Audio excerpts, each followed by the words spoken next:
하나님의 은혜가 여러분과 함께하기를 축복합니다. 우리가 로마서를 통해서 복음을 듣지 않습니까? 특별히 예수님께서 오셔서 십자가에서 피 흘려 죽으심으로 우리의 모든 죄를 다 사해 주셨어요.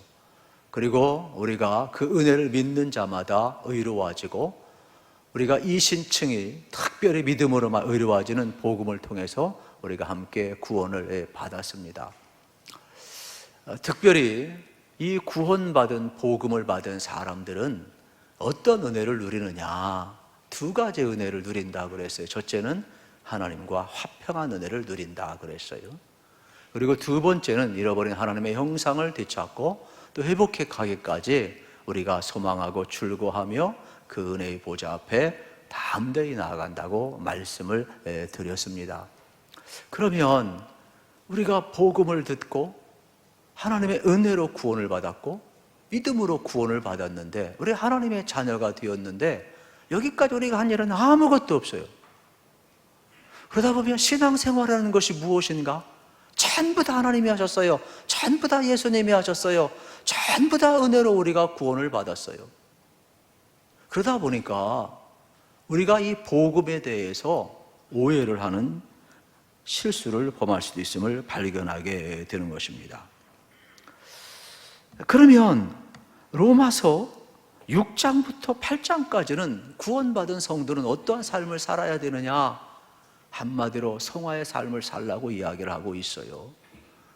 그리고 또 9장, 10장, 11장은 앞으로 이스라엘이 어떻게 될 것인가에 대해서 귀한 말씀을 우리에게 알려주고 있는 내용이 되겠죠. 또 12장부터 16장까지는 우리의 삶의 생활상에 대해서 구체적으로 행동 강력을 요구하는 그러한 내용이 되겠습니다. 그러면 우리가 하나님의 은혜로 구원받았는데 다 된 거냐?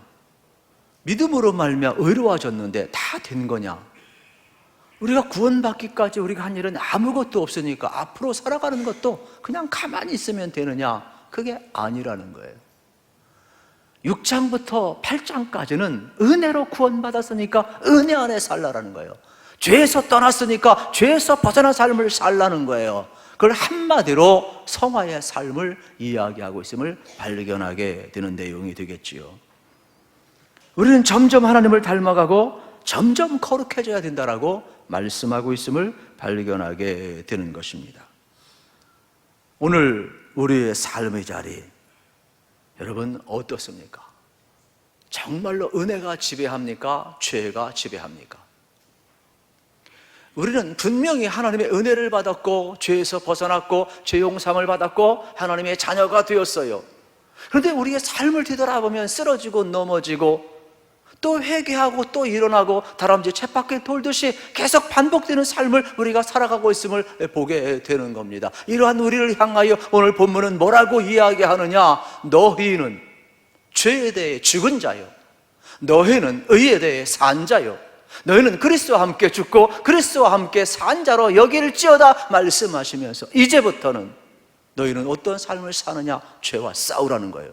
성화의 삶을 살라는 거예요. 의로운 삶을 살라는 거예요. 믿음의 삶을 살라는 거예요. 더 이상 죄가 왕 노릇하지 못하고 우리의 왕은 예수 그리스도. 할렐루야. 우리의 삶은 이제 은혜 아래서 살라고 이야기하는 내용이 되겠습니다. 그러면서 그 삶의 근거를 로마서 6장 1절부터 11절까지는 분명하게 이야기했어요. 주님과 함께 죽고 주님과 함께 살았으니까 주님과 연합된 삶을 살라, 이러한 내용이 되겠죠. 창조의 목적이 뭐냐? 구원의 목적이 뭐냐? 성령님을 보내주신 목적이 뭐냐? 성경에 있는 모든 내용을 요약하면 창조주 하나님이 피조물 된 우리와 연합하기 위해서 그런 것입니다. 그러므로 오늘 우리가 주님과 연합된 삶을 산다는 것은 더 이상 죄 가운데 살 수 있느냐? 그럴 수 없다라고 분명히 이야기하고 있음을 발견하게 되는 것입니다. 그래서 로마서는 계속해서 우리에게 무엇을 이야기하고 있느냐? 죄에 대해 죽었다는 거예요. 주님과 함께. 그리고 주님과 함께 다시금 살아났다. 주님 부활과 함께 우리 다시금 살아났다. 그렇게 여길지어다. 이 내용이 여러분 복음 중에 복음임을 우리가 알아야 되겠습니다. 그래서 우리가 세례를 받은 것은 이러한 내용에 대한 외적인 표현이라고 분명히 말씀을 하고 있어요. 예수님과 함께 죽고 예수님과 함께 다시금 산 것, 모든 만물과 모든 영체와 하나님 앞에와 모든 교우들 앞에 공개적으로 드러내는 것이 뭐냐? 주님과의 연합을 드러내는 것이 세례라고 말씀을 드렸습니다. 저는 이 귀한 시간도 여러분들의 죄에 대해 죽고 하나님에 대해 산 자로 여기시기를 우리 주님의 이름으로 축복합니다. 이것이 여러분 오늘 본문에서 우리에게 요구하는 내용이 되겠죠. 그러면 12절부터 14절은 이제 은혜 받았으니까 은혜 안에 살라는 거예요.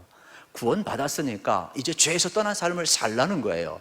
이걸 가리켜서 이제 성화의 삶을 이야기하는 내용의 말씀이 되겠습니다. 다시금 6장 1절로 돌아가 보면 은혜 받은 자는 죄 가운데 살 수 없고 은혜 아래 살아야 된다라고 이야기하는 내용의 말씀이 되겠습니다. 저도 그렇고 여러분도 그렇고 죄가 없다라는 게 아니에요. 우리의 죄의 본성은 우리 속에 있어요. 그러나 이제는 예수님이 오심으로 말미암아 예수님의 은혜로 예수님과 함께 십자가에 못 박혀 죽었으니까 본성으로 돌아가는 것이 아니라 은혜로 나아가라는 겁니다. 성령님이 도와준다라는 겁니다. 예수님이 여러분과 함께하고 있다라는 겁니다. 복음을 들으면 어느 개그맨이 이야기했던 것처럼 개그는 개그일 뿐 따라하지 말라 이야기했는데 설교는 설교일 뿐 따라하지 말라 그런 내용이 아니라는 거예요. 설교는 들었으면 변화가 일어난다는 거예요. 말씀은 들었으면 변화가 일어난다는 거예요. 설교는 개그가 아니라는 거예요. 그런데 오늘날 우리의 삶은 어떻습니까? 지금 로마서에서 우리에게 지금 전해주는 내용은 뭡니까? 정말로 변화의 삶, 성화의 삶, 예수님을 닮고 하나님을 닮아가는 그 자리로 나아가고 있느냐? 성경은 뭐라고 이야기해요? 나아가고 있다라고 이야기를 하는 거예요. 그런데 오늘 우리의 삶의 자리는 어떤가요? 물론 속도가 느린 사람도 있고 속도가 빠른 사람도 있을 것입니다. 예수 믿고 은혜 받아서 죄에서 떠나 변화의 속도가 성화의 삶이 여러분 빠르게 진행되는 사람도 있을 것입니다. 그런 사람들을 보면 날마다 죄와 싸워요. 저도 그렇고 여러분도 그렇고 영혼이 있기 때문에 갈등을 느끼는 겁니다. 갈등이 없다면 우린 죽은 자예요. 그렇기 때문에 복음을 들은 사람, 은혜를 받은 사람은 항상 육신의 법과 성령의 여러분 소욕이 서로 싸우기 때문에 갈등을 느낄 수밖에 없어요.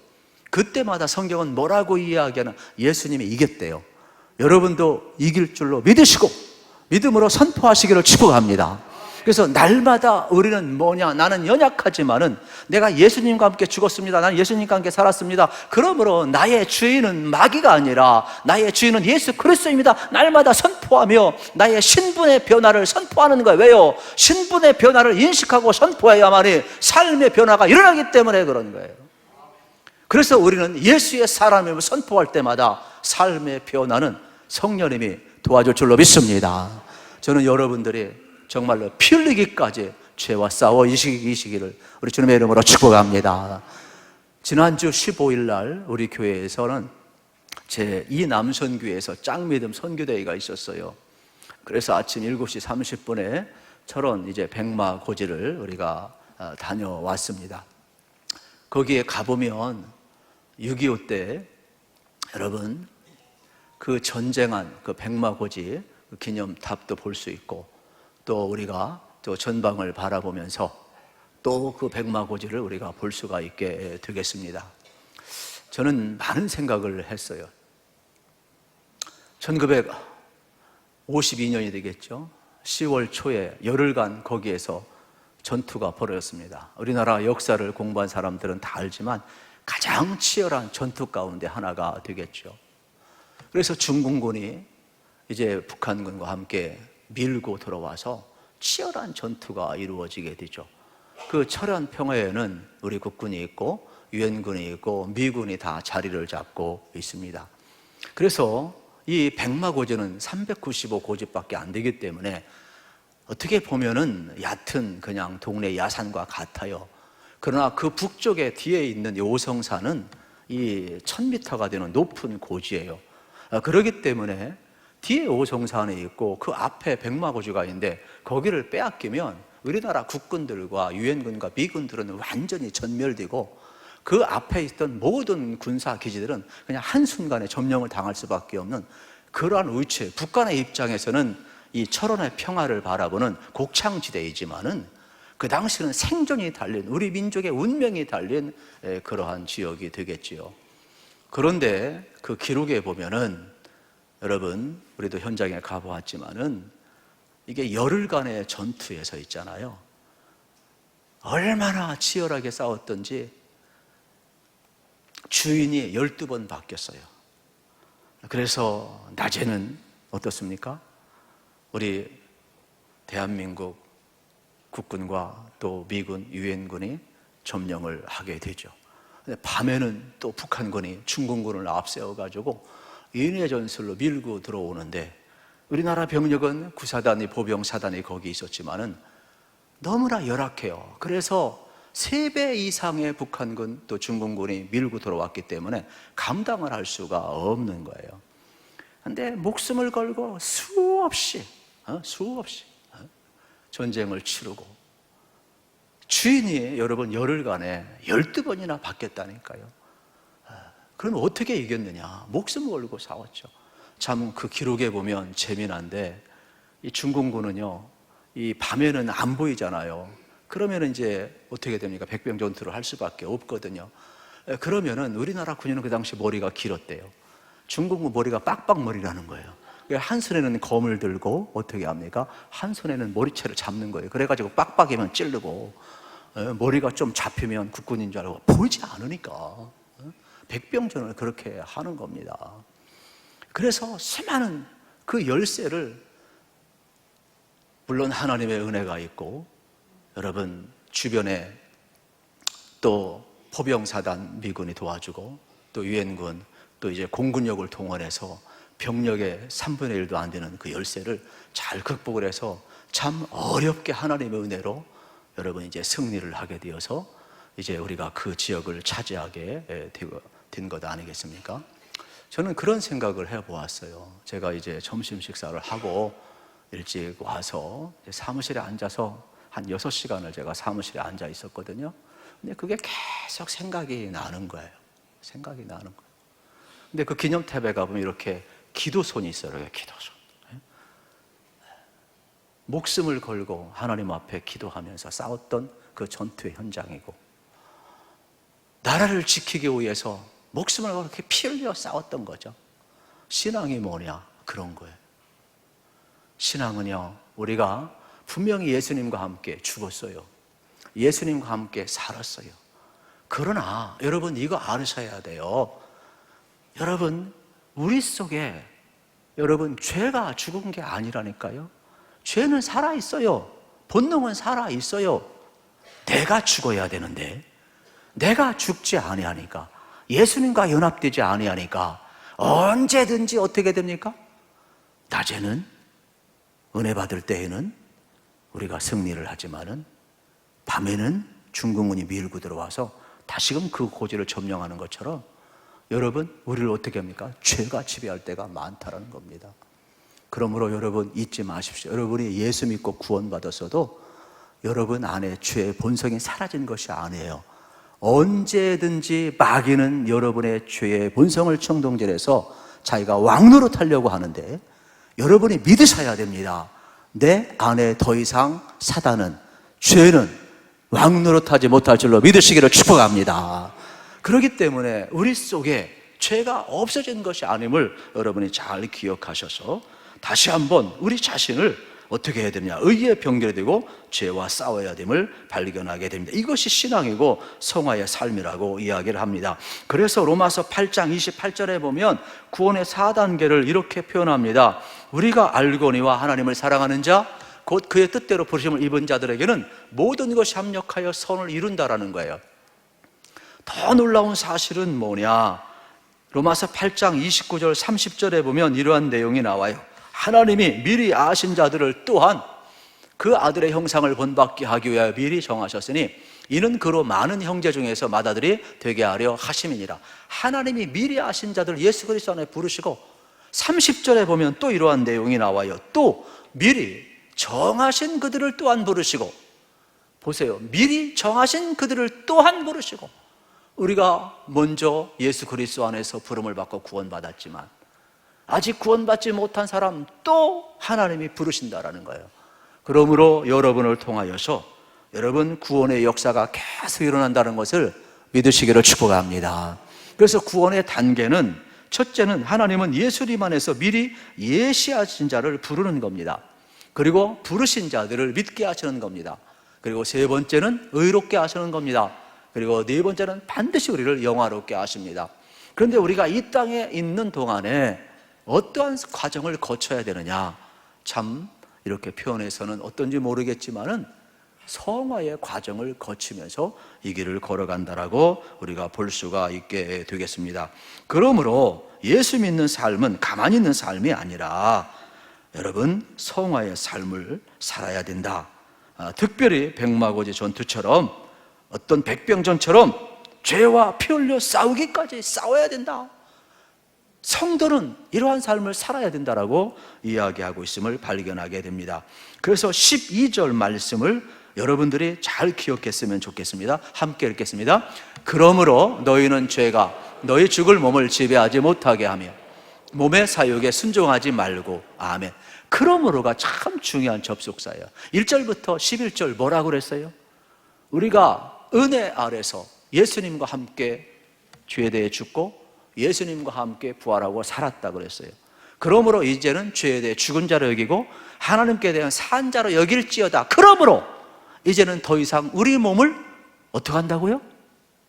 어떻게 한다고요? 죄의 사욕에 내어주지 말라는 겁니다. 이게 12절이 되겠죠. 더 이상 죄가 왕노릇하지 못하게 하라 말씀하고 있음을 발견하게 됩니다. 왜요? 죄는 자꾸 우리를 유혹해서 우리를 지배하려고 그래요. 자꾸 우리에게 와서 왕노릇하려고 그래요. 근데 우리는 예수님과 함께 죽었잖아요. 이미 우리는 예수 그리스도의 부름을 받은 자들이잖아요. 이미 믿음으로 의로화된 자들이잖아요. 그렇다면 우리의 왕은 예수 그리스도예요. 더 이상 사단이 우리를 지배할 수 없음을 선포하셔야 되는 것이죠. 12절을 다시 보세요. 그러므로 너희는 죄가 너희 죽을 몸을 지배하지 못하게 하여 몸의 사욕에 순종하지 말라. 저는 여러분들이 말씀을 잘 기억하면서 더 이상 죄가 왕노릇하지 않기를 우리 주님의 이름으로 축복합니다. 전에는 죄의 유혹이 왔으면 사람 사는 게 다 그렇지 넘어갔어요. 저항하지 않았어요. 싸우지 않았어요. 쾌락을 즐겼어요. 그냥 남들 하는 대로 다 했어요. 그러나 은혜가 들어온 이후에는 갈등을 느껴야 돼요. 내가 예전처럼 살아서는 안 되겠다. 죄와 싸워야 되는 거예요.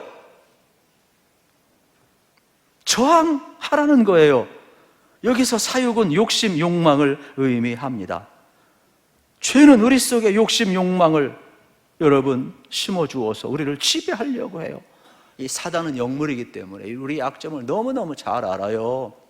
그래서 어떤 사람은 분노가 약하면 무슨 일이 있으면 그냥 분노하는 사람이 있어요. 사단 앞에 놀아나는 것이죠. 어떠한 사람은 돈에 약해요. 그래서 계산이 너무 흐리멍텅해요. 돈의 지배를 받게 되는 거예요. 어떤 사람은 명예에 너무 약해요. 어떤 사람은 이성에 너무 약해요. 어떤 사람은 지난날에 상처 치유받지 못해가지고 열등감에 빠져서 계속해서 사단의 지배 아래 사는 사람이 얼마나 많은지 몰라요. 그때마다 뭐라고 이야기를 합니까? 사단이 우리 속에 던지는 이 사욕, 이 탐심, 이 정욕, 이 욕심에 미끼를 물지 말라는 거예요. 순종하지 말라는 거예요. 저항하라는 거예요. 우리의 생각 속에 이런 것이 들어올 때마다 어떻게 해야 되느냐? 여러분들이 여러분 생각과 여러분의 마음 속에 예수 그리스도의 보혈의 영을 마시기를 축복합니다. 복음이 들어가야 돼요. 그래야만이 여러분 우리의 삶은 변화되게 되어 있어요. 참 놀랍습니다. 내 속에 미움이 일어날 때 사랑의 영을 마셔야 돼요. 여러분 안에 하나님이 계시면 하나님의 사랑이 있고 용서가 흐르기 때문에 내 속에서 자꾸 사단이 충동질하는 이 미움과 이러한 시기와 우리 속에 있는 이러한 모든 것들을 여러분 어떻게 합니까? 이기게 할 힘은 예수 그리스도의 보혈의 능력밖에 없음을 우리가 알아야 되겠습니다. 저는 여러분들이 계속해서 보혈형을 맞으셔서 여러분 변화된 삶을 살아가시기를 우리 주님의 이름으로 축복합니다. 두 번째로는 13절이 되겠지요. 13절을 같이 읽겠습니다. 시작. 또한 너희 지체를 불의의 무기로 죄에게 내주지 말고 오직 너희 자신을 죽은 자 가운데서 다시 살아난 자 같이 하나님께 드리며 너희 지체를 의의 무기로 하나님께 드리라. 아멘. 여러분, 우리 몸을 불의의 병기로 드릴 것인지 의의 병기로 드릴 것인지 잘 선택을 해야 돼요. 우리는 의의 병기로 드려야 돼요. 전에는 불의의 병기였어요.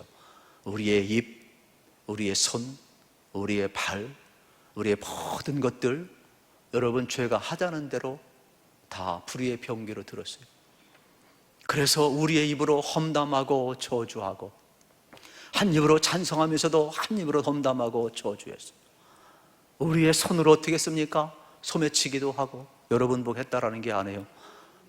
남의 것을 빼앗고 때리고 파괴하고 던지고 우리의 발이 어디 죄 짓는데 너무나 발걸음이 빨랐어요.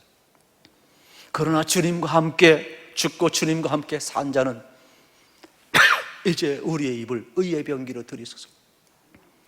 여러분 어떻게 해야 되겠습니까? 하나님을 찬양하시고 복음을 전하시고 여러분 축복하시고 사랑하시고 살리는 입술로 쓰임받으시기를 축복합니다.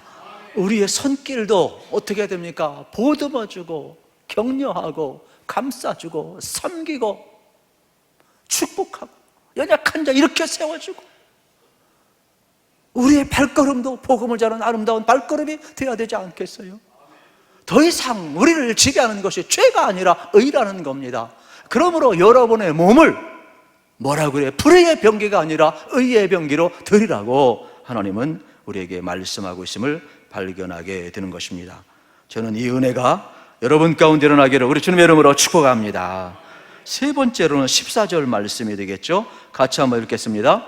죄가 너희를 주장하지 못하리니 이는 너희가 법 아래 있지 아니하고 은혜 아래 있음이라. 아멘. 여기 법은 율법을 이야기하는 겁니다. 세상 법이 아니에요.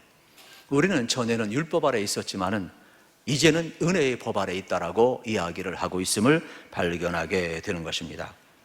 우리가 육신에 거하는 동안 더 이상 죄가 왕노릇하지 못하게 하라, 이러한 내용의 말씀이 되겠습니다. 육신에 거하는 동안 우리가 넘어질 수 있어요. 그러나 더 이상 죄가 주장하지 못한다는 것을 이야기하고 있어요. 왜요? 선언합니다. 우리는 죄의 법 아래 있는 것이 아니라 은혜의 법 아래 있다라고 말씀하고 있습니다. 우리 몸을 의의 병기로 들으면 성화가 이루어지고 예수님을 믿고 나아가면 변화가 반드시 일어난다라고 이야기를 하고 있습니다. 그래서 우리는 율법 아래 태어난 것이 아니라 은혜의 법 아래 태어났다는 것은 시대를 잘 타고 태어났다, 이러한 내용이 되겠지요. 특별히 우리가 은혜 안에서 죄와 싸울 때에 성령님 우리를 도와주시고 성령 충만함을 구하게 되면 우리는 예수님과 더불어 싸우기 때문에 나는 백전백패할 수밖에 없지만은 예수님이 우리의 대장이시니까 예수님을 앞세우면 여러분 얼마든지 죄와 싸워 이길 수 있음을 우리에게 가르쳐주고 있습니다. 그러므로 성령 충만함을 구하시고 은혜 아래 살아가시기를 우리 주님의 이름으로 축복합니다. 율법은 율법의 요구가 있습니다. 그러므로 율법의 요구대로 살라고 말씀하는데 율법의 요구대로 살지 못하면 심판을 받습니다. 십계명을 보세요. 두 가지죠. 뭐뭐하라, 또 뭐뭐하지 말라. 그런데 만약에 여러분 우상을 섬기지 말라, 우상 섬기면 벌 받는 거예요. 내 부모를 공경하라, 살인하지 말라, 도적질하지 말라, 뭐하지 말라, 뭐하지 말라 하면은 벌을 받게 되어 있는 거예요. 문제는 하나님의 요구가 있고 하나님의 법이 있는데 요구는 하는데 우리는 지킬 힘이 없다라는 거예요. 율법이 나쁜 것이 아니에요. 하나님의 뜻을 알려줘요. 복된 길을 알려줘요. 그러나 살 힘은 안 주는 거예요. 은혜는 뭐예요? 죄된 우리에게 죄를 이길 힘을 주시는 거예요. 성령님을 주시는 거예요. 복음의 능력을 주시는 거예요. 그러므로 우리는 더 이상 여러분 율법의 요구대로 사는 것이 아니라 은혜 아래 사는 자라고 이야기하고 있음을 발견하게 되는 것입니다.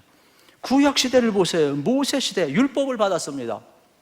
그러나 율법의 요구대로 살았습니까? 율법의 요구대로 살지 못하고 저주받았습니다. 여러분, 사사 시대에 어떻습니까? 율법을 준행하지 못했어요. 이방처럼 왕을 달라고 해서 왕정시대를 열었어요. 왕정시대 율법의 요구대로 살았습니까? 율법을 준행하지 못했어요. 그래서 그들은 어떻습니까? 포로로 끌려가서 포로 시대 율법의 요구대로 살았습니까? 살지 못했어요. 포로 이후에 그러면 그들이 돌아와서 율법의 요구를 지켰습니까? 지키지 못해 영적 암흑기를 가져왔어요. 그래서 우리 주님이 오신 것 아닙니까? 율법은 율법대로 살라고 요구하지만 힘을 주지를 않아요. 그런데 사도 바울은 뭐라고 이야기하느냐? 지금은 은혜의 시대라는 거예요. 예수님이 오셔서 죄인된 우리를 사랑하시고 십자가에서 우리의 죄를 다 사해 주셨다는 거예요. 그러므로 창조의 원리와 구속의 원리는 뭐냐? 죄인된 우리와 주님이 연합하기 위함이에요. 하나님이 연합하기 위함이에요. 믿음으로 우리가 연합을 하는 것이죠. 그래서 이제 은혜 아래 사는 사람은 예수님과 함께 죽고 예수님과 함께 산 것을 믿는 자, 이걸 여러분이 선포하고 믿고 고백하게 되면은 어떻게 되느냐? 우리는 어떤 삶을 살 수 있어요? 은혜가 지배하는 삶을 살 수 있다는 것이죠. 성령 충만을 구하시고 여러분 은혜가 지배하는 삶을 꼭 사시기를 축복합니다. 이거를 지금 이야기하고 있어요. 그래서 이제부터는 뭐라고 이야기하느냐? 에스겔서 36장 여러분 26절 말씀을 한번 뒤섞여 보았으면 좋겠어요. 같이 읽겠습니다. 또 새 영을 너희 속에 두고 새 마음을 너희에게 주되 너희 육신에서 굳은 마음을 제거하고 부드러운 마음을 줄 것이며. 아멘. 이제는 율법은 돌판에 새겼지만 이제는 뭐라고 은혜의 복음은 우리의 마음, 새 영을 주고 새 마음을 주어서 우리 마음을 부드럽게 하고 우리의 영, 우리의 마음밭에 새기게 하겠다라는 거예요. 그러므로 하나님의 말씀이 여러분의 심령 속에 새겨지기를 축복합니다. 그러면 어땠습니까? 마귀가 와서 자꾸 미끼를 던질 때 우리는 어떻게 됩니까? 아니야, 나는 예수님과 함께 십자가에 못 박혀 죽었어. 나는 예수님과 함께 살았어. 나는 이제 하나님의 자녀야. 나는 내 몸을 더 이상 불의의 병기로 드릴 수가 없어. 나는 이제 은혜 아래 살기 때문에 의의 병기로 나를 드릴 거야. 그러므로 여러분들이 죄와 싸워 이기셔서 이제는 승리를 선포하시고 여러분 하나님 앞에 우리 자신을 정말로 산제물로 거룩하게 드리시기를 축복합니다. 그래서 하나님 앞에 드려오리는 쓰임받을 수 있다는 것이죠. 로마서 8장에 보면은 이런 내용이 나와요. 성령을 보내주어서 성령의 일을 생각나게 하시는데 로마서 8장 6절에 보면 육신의 생각은 사망이요 영의 생각은 생명과 평안이니라.